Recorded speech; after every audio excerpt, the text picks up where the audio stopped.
You are tuning in to the You Are Loved podcast, where we hope to bring love and kindness to the world. Welcome to another You Are Loved podcast. We are so excited to be able to have Elizabeth Lykins on with us today. Just so you know that you can go to our website at any time. If you want to get our 21-day transformational journal, you can go to that at youarelovedjournal.com, or any of our planners, children's workbooks, or whichever, to our other links that are in the bio. Elizabeth is a medical provider, transformational coach, author, and digital publisher who currently resides in the Bay Area of California with extensive training and experience in emergency medicine, correctional medicine, and urgent care. She currently treats patients in an urgent care setting. Additionally, she provides transformational coaching services to individual clients based on the 3 principles approach by Sydney Banks, the works of Eckhart Tolle, Don Miguel Ruiz, and others with similar philosophies. I love his book, Don Miguel Ruiz's book.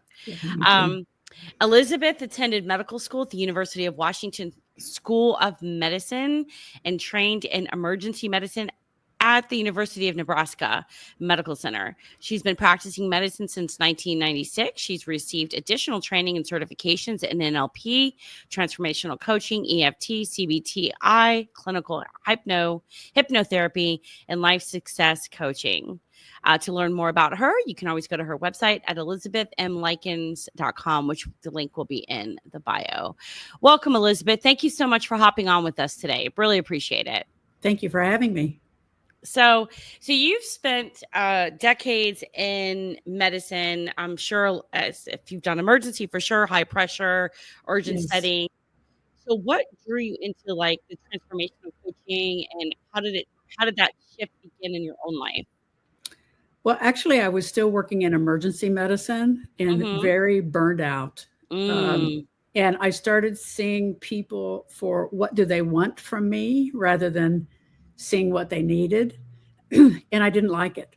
And so I started looking inward and trying to find a way to find peace within myself. And I stumbled across the 3 principles. Actually, Jamie Smart was my mentor, and he was into NLP prior. And I bought some little NLP cards from him that just help you to look within. And he wasn't even doing that anymore. And then I had a training from him in basically the 3 principles understanding, which is basically an inside out understanding that our life really is from the inside of us outward rather than external forces making us have a certain life. And so that actually just changed the focus of my life, actually, even with treating patients in emergency department or in correction, certainly, and urgent care. I started to see people where they were at. And my whole focus has been to point them inward to change their own life. I mean, I can't save anyone. I can point you how to look at yourself so you can save yourself, but I can't save anybody.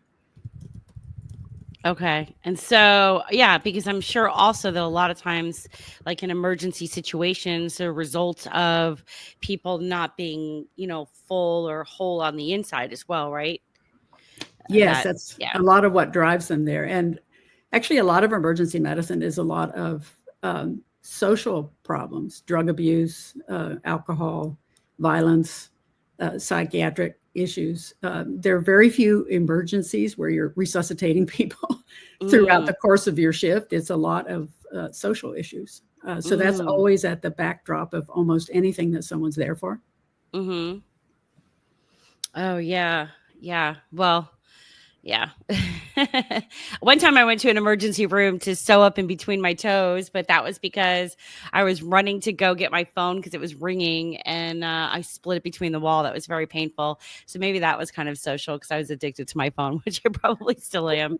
Well, but I mean, people cut themselves and whatever, but a lot of times people have anxiety and they express that while they're there, or they're down about something that's happening to them, or they even overreact to what a minor thing might be, which is usually a deeper symptom. Okay. So you have to have your radar out whenever you encounter people, even if they're there for something minor. Sometimes it's, oh, by the way, I'm also feeling like I want to hurt myself when you finish the visit. I'm like, whoa. Oh, well, where did that come from? Like, right. Okay. So the three principles approach that you use, like based in like, inner wisdom. Can you explain what those are and like how they help people create real like change for themselves? Yeah, it's the three principles are really mind, meaning the universal mind or consciousness or God or whatever name you want to call that, as the overwhelming director of the universe. And then consciousness is the way that we have a connection with that intelligence. And so we have various levels of consciousness. And the more that we become more conscious of that spirit that lives within us, that expression of divinity, if you will, then the more guidance that we can receive. And it's always on. We just don't always listen. And then the role of thought, where thought really can make or break our experience in this life. I mean, we can have repetitive thoughts that keep us from even recognizing who we are. And so learning how to manage your thoughts, because we can't control them at all, but we can choose not to put a lot of focus on crazy thoughts, and they extinguish themselves typically if you do that. If you just say, oh, well, that's a crazy thought. Yeah. Then you might think of, oh, well, I have to go buy groceries at the grocery store, which is completely unrelated. Right. So it's just trying to make sense of how the brain and the inner spirit are connected, and how we can more manage getting wisdom from within us rather than being so caught up in our brain. It's really our brain. Our brain's a computer. Yeah. And thoughts are triggered by stimulus that make us remember something that we've learned. And it can really go off the rails because it likes to create all sorts of crazy things. And so learning how to manage our thoughts is a lifelong process for sure. Yeah, definitely. Yeah, because like it's like there's a seed that's planted in your mind, and then you have this thought, then it can create, and if you focus on that thought, then it can create all these other things, and then you can either go on to greatness or destruction, and it's just all based on like, how we're thinking and like how we're feeding ourselves. And that's why I think that book by Don Miguel Ruiz is the 4 agreements. It's those agreements that we have with ourselves. And I'll probably listen to that 2 to 3 times a year. Me too. On Audible. Yeah. Because it's always like, oh yeah, that's a great reminder. So, so what do you think, like, based off that, like, what do you think is like one spiritual truth or mind shift you carried into your daily life that still grounds you today? I think for me, it's reminding myself to become present, because when you're present in what's going on right this second, like I'm talking to you right now, I need to not be thinking about what I'm going to do later or what I did a few minutes ago, or, but being present is the key to everything, because when you're present, you have the ability to tap into your inner wisdom, and you don't when you're living in the past or the future. You just don't.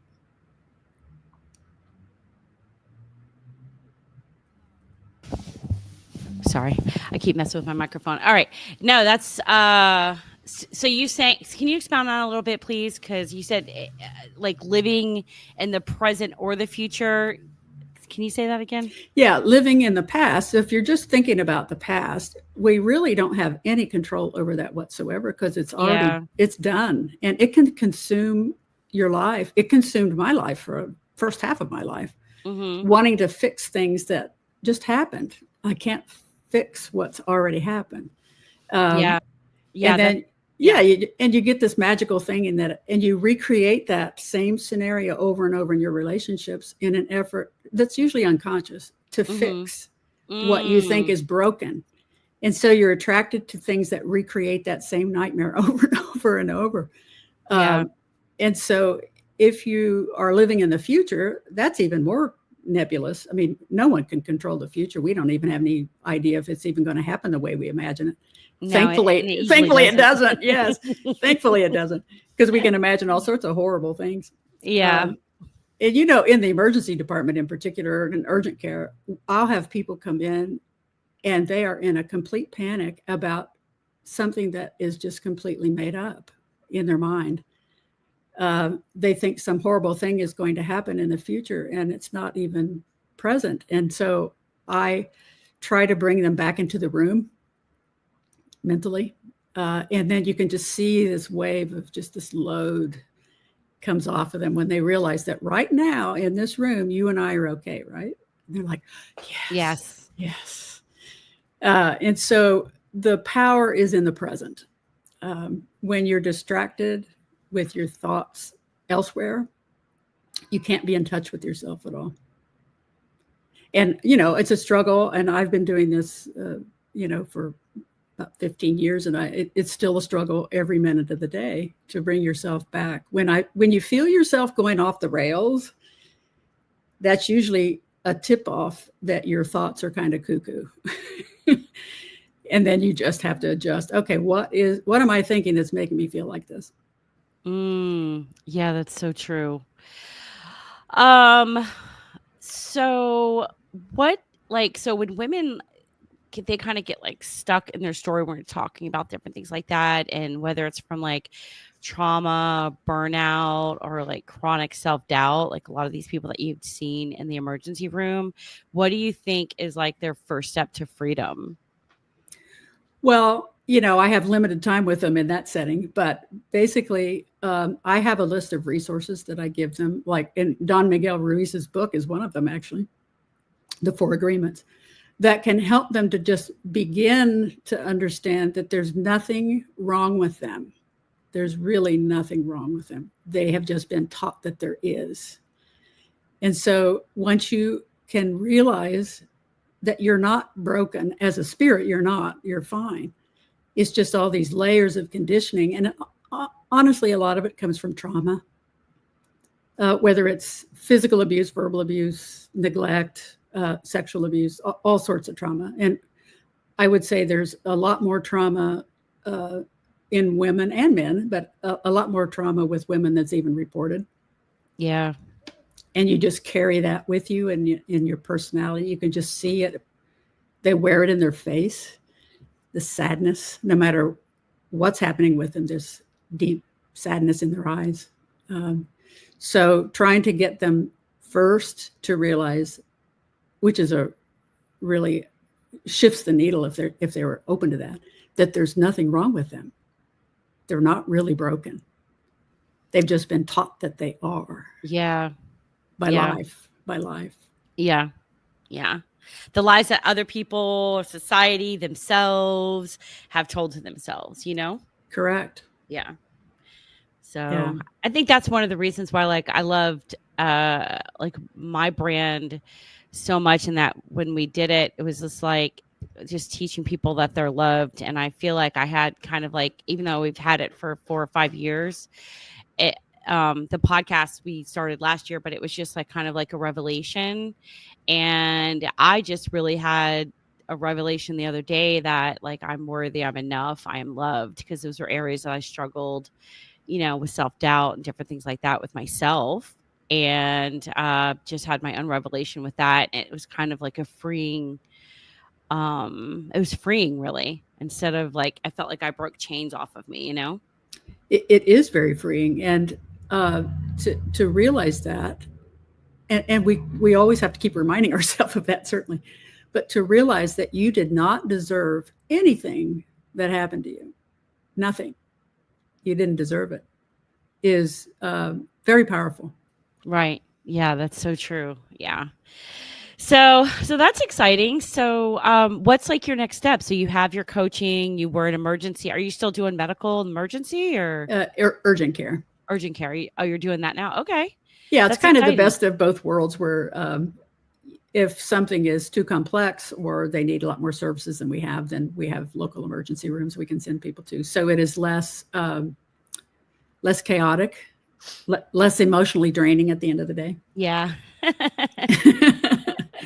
Yeah. How do you think that, since you've gone through this journey and after becoming a coach as well as a doctor, how do you think that that has transformed you? Like, what do you think are probably the top 3 things that you've learned and how you practice medicine now? Well, the first one is I used to really not like to deal with people who are with anxiety or having a panic attack because it's time consuming. And I thought, oh God, I don't have time for that. And now that's one of my favorite things to do because it doesn't take a lot to bring people out of their hamster wheel in their brain, just going round and round and round and round, if you connect with them. Yeah. And I find that's one of the more gratifying things that I do with people. So that has dramatically shifted the way I see people, rather than, oh, this is going to inconvenience me and it's going to take me 10 minutes or 15 minutes or whatever. Now I think, okay, I can help them through this. And I don't ever prescribe any kind of sedatives for people. Now, if they are psychotic, that's different. They need to go to the emergency department. They get evaluated by a mental health professional and they get, medicated, and some of them get admitted. But I'm talking about more functional people that just have having a panic attack from whatever's going on in their life. So that is a huge shift for me. And now I also just try to sit with people no matter what they're there for. I try to be present in that room with them, like fully. I don't look at we're all on computers these days. I don't go in the room and look at the computer at all. I listen to what they have to say. I don't even take notes. I look at them. I look at their child. If I'm seeing their child, I watch how they're interacting. And then I walk back out to my computer and I write just enough, a sentence or two, to remind me what that interaction was like, because some of them are similar in any given day. But I resist completely all the techie stuff that we have that can make you get finish quicker at the end of the day. But I feel that there is just so much lost in today's medicine by not looking at the patient the whole time you're in the room. They deserve that. Yeah, it's nice to feel that you can be connected with like your doctor. So, yeah. Yeah. And I think it's a disservice. And my colleagues are always trying to convince me into taking this little AI thing on your phone and recording. And, I'm like, I'm not doing that. And I'm usually finished with my charting before they are. Oh, wow. Okay. Yeah, because I just keep it focused. And so you do your chart after you're done with the patient, and then you write everything down. So that way, at least you could remember everything that you guys spoke about. Yeah. Yeah. And I don't forget the physical exam once I remember the scenario. And then, I just have we use an Epic. It's called Epic. It's used in a lot of medical institutions, but you can create templates. And so I just have a template and I remove things that aren't pertinent and leave things in. So I have it down to a science. Oh, that's so great. I don't need any of that stuff that will distract me from the patient. Yeah, that's great. Good for you. So that's great. So like your customers now, like who's your ideal person that you coach? Well, it's usually someone that is high functioning, that often suffers from like imposter syndrome, for example, or they are very successful in their career, but they don't feel as though they are where they need to be internally. Like they feel like they're a fake. And so that's my ideal person that I like to work with, because, it's amazing, even in medicine, it's amazing how many high functioning people, their personal lives, aside from their profession, are a wreck. And that's many, many people. Yeah. We're often very good actors and actresses out in the public. Mm-hmm. But then at the core of you don't feel like you're worthy. Yeah. Yeah, which is why you focus on so much in one specific area. And so that's why we love to do what we do, is because we hope to balance all that out and let people know that they are. So, Elizabeth, is there, I have just one last question. So I would love for you to finish this sentence. Like, healing begins with the moment we realize who we are at our core, who we are at our core. Okay. All right. Is there any last thing you'd like to share with the audience today? Well, I think what you do and what I do is just all leading to the same place. There are lots of paths that direct us inward and to let us know that we're loved. And I would just encourage anyone out there listening to this to find whatever method or path resonates with them to connect with themselves. Because once you do, everything about you changes. Your relationships change, the way you view your work, your entire life changes. No matter what your circumstances, you feel okay. Yeah.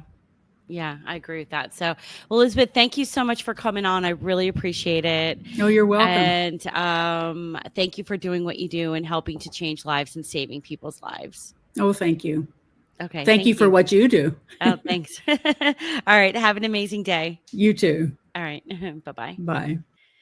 Everybody, thank you so much for jumping in on another You Are Loved podcast. Please go to youareloved.store for any of our journals and planners that can help you balance everything out. We also have a 10-minute mastermind for our planner, or you can get the journal for free. Links are in the description. Have an amazing day, everyone.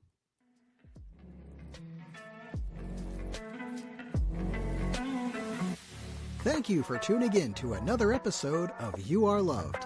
If you have any topic ideas or would like to be a guest on the show, please hit us up on Instagram at youareloved.store.